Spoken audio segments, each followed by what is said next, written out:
exemple. Alors, dernier intervenant, M. Ghislain Breton. Alors, M. Breton, approchez-vous. Vous êtes ingénieur forestier avec une maîtrise en aménagement du territoire et développement régional, ici à l'Université Laval, et vous êtes conseiller au service de l'eau et de l'environnement de la Ville de Québec depuis 2014. Spécialiste de foresterie urbaine, vous êtes responsable, entre autres, des programmes de lutte à la maladie hollandaise de l'orme, de l'inventaire des arbres publics de la Ville de Québec, et vous pilotez l'étude de la canopée pour la Ville de Québec ainsi que son application territoriale, donc responsable avec d'autres du plan Vision de l'arbre et enfin cette politique de l'arbre qu'on vient d'annoncer. Vous étiez en plein dedans, c'est ça? Vous étiez l'un des auteurs. Et avant d'être à la Ville pour le compte d'une firme privée, IBDAA, vous avez aussi travaillé à intégrer le patrimoine arboricole dans plusieurs projets de développement immobilier. Alors, je m'arrête là. Monsieur Breton. Bien, merci beaucoup pour la présentation. Donc, oui, j'ai travaillé du côté des promoteurs. Donc, mieux vaut connaître de l'autre côté de la clôture pour après ça pouvoir l'utiliser.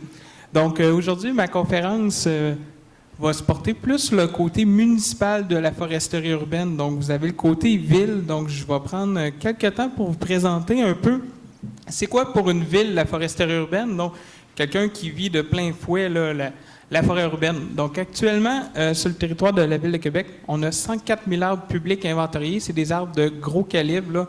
C'est nos arbres qui sont dans les parcs, dans les rues, dans les alignements. Ça n'inclut aucun arbre en milieu naturel. Donc, c'est quand même un bon patrimoine. On a une information colligée sur chacun de ces arbres. Donc, une donnée qui est ouverte, qui est accessible aux citoyens depuis déjà plusieurs années. On plante en moyenne 2500 arbres de grand calibre dans le programme annuel de plantation. On a des cycles d'inspection, des programmes de protection contre les ravageurs, entre autres la maladie hollandaise de l'orme.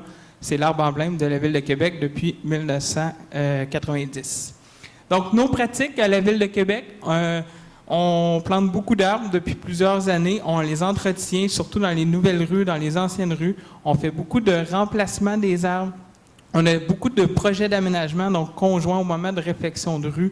Il y a des projets aussi de places publiques, de parcs. Donc, c'est continuel depuis plusieurs années.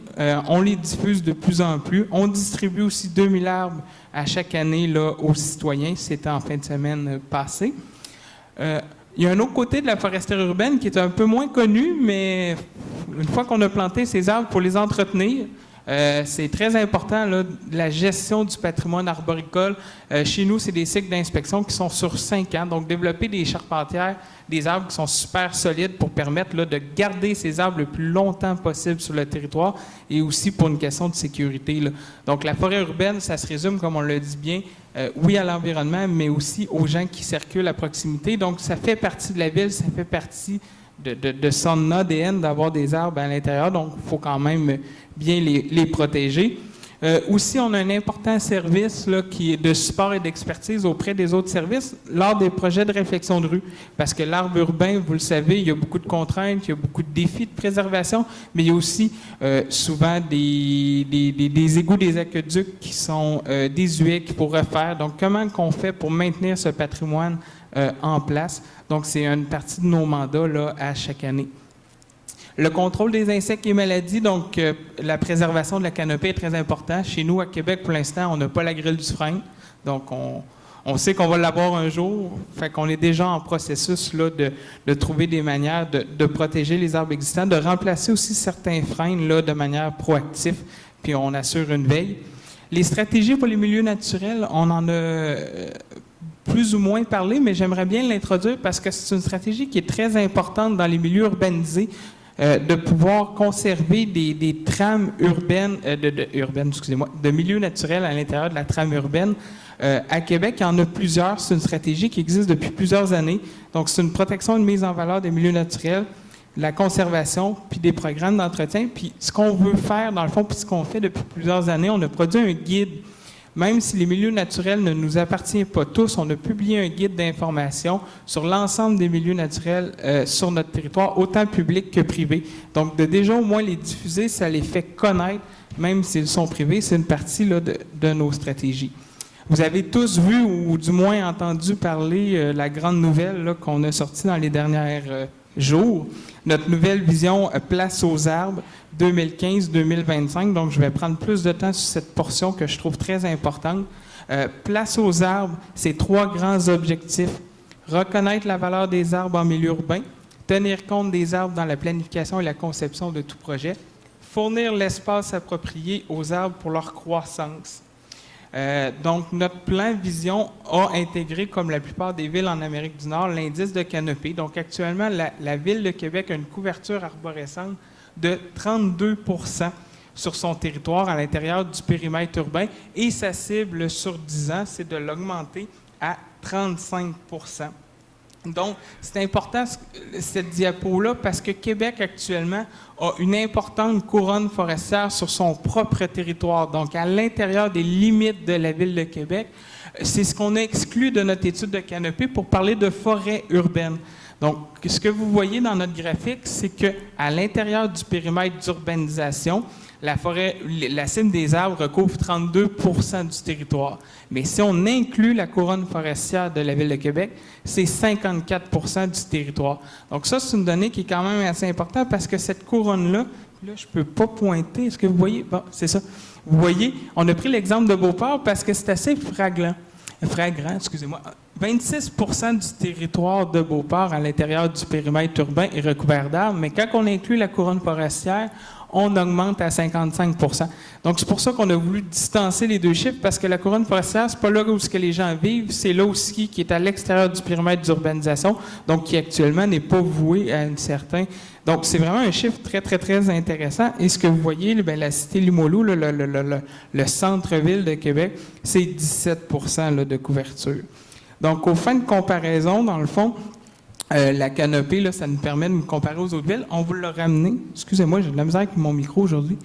Donc, on l'a ramené aussi au niveau des quartiers parce qu'on trouve que c'est extrêmement intéressant. Je vous explique pourquoi. Parce que l'arbre urbain étant intimement lié à l'urbanisation des quartiers, chaque période, chaque quartier avait un peu son arbre fétiche, si vous voulez, ou ses méthodes. Donc, on peut presque dater nos quartiers selon l'essence qui est présente.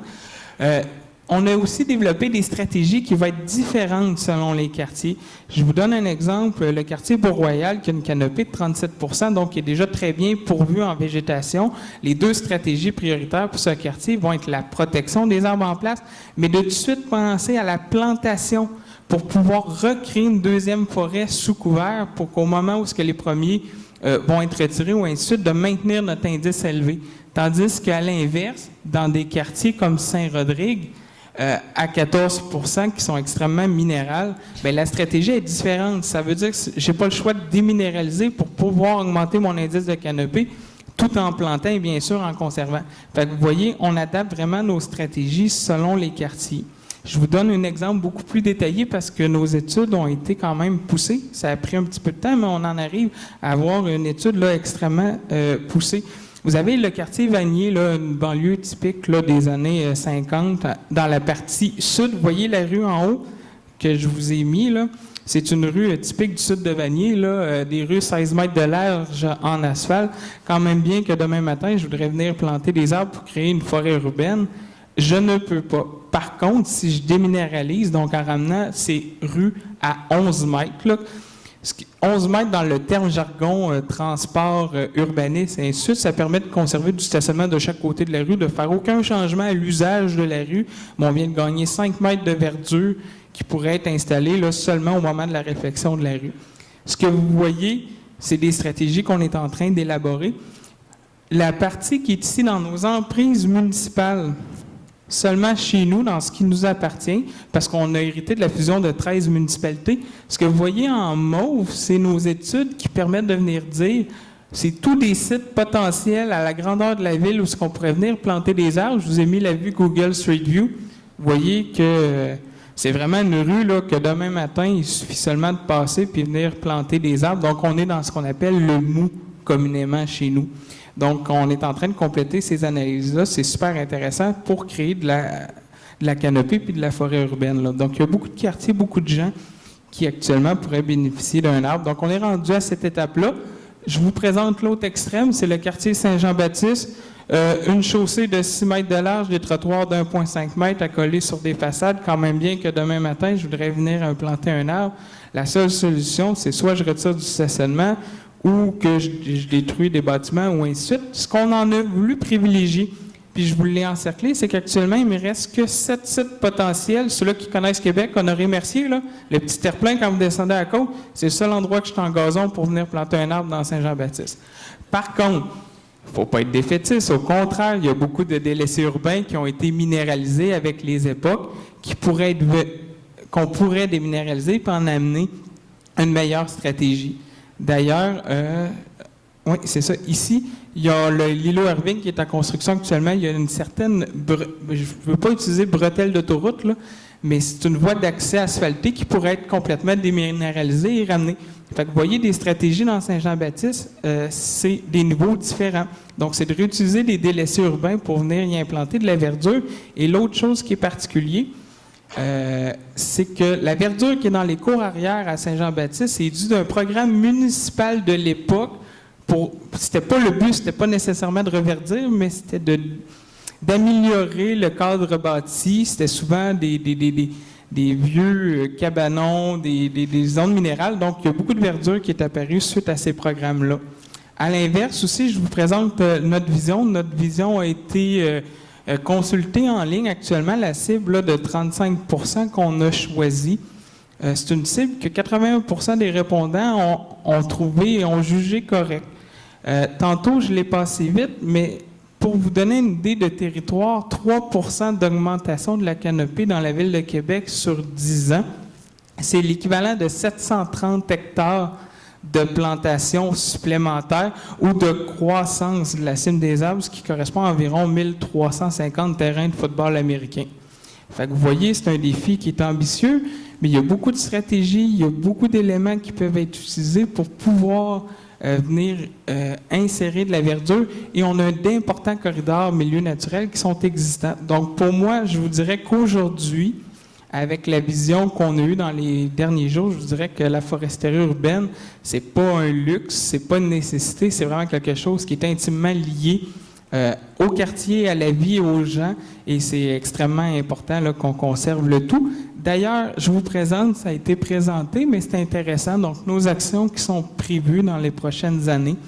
2200 arbres dans le cadre du plan Vision, 2000 arbres d'alignement, comme j'ai parlé tantôt, mais surtout, on ramène des anciennes rues qui ont été... le boulevard Langelier, entre autres, avait des banquettes que, pour des raisons avec les années passées, ont été minéralisées. Donc, on les ramène. La rue Anna a fait l'objet, là, vous voyez très bien.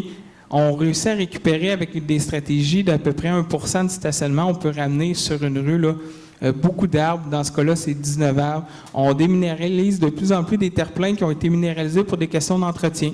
Donc, on les ramène en verdure, puis on dit, bon, on en profite pour planter des arbres. Donc, c'est des actions, là, un peu partout. On commençait à calculer que si on touchait à chacun des petits îlots de délaissés urbains, bien, on pourrait atteindre là, beaucoup de forêts urbaines et de reconnecter les milieux. Merci. Donc, on est bien parti. Merci beaucoup, M. Breton. Alors, on a l'impression que c'est ça que la Ville, en tout cas, prend une direction absolument positive.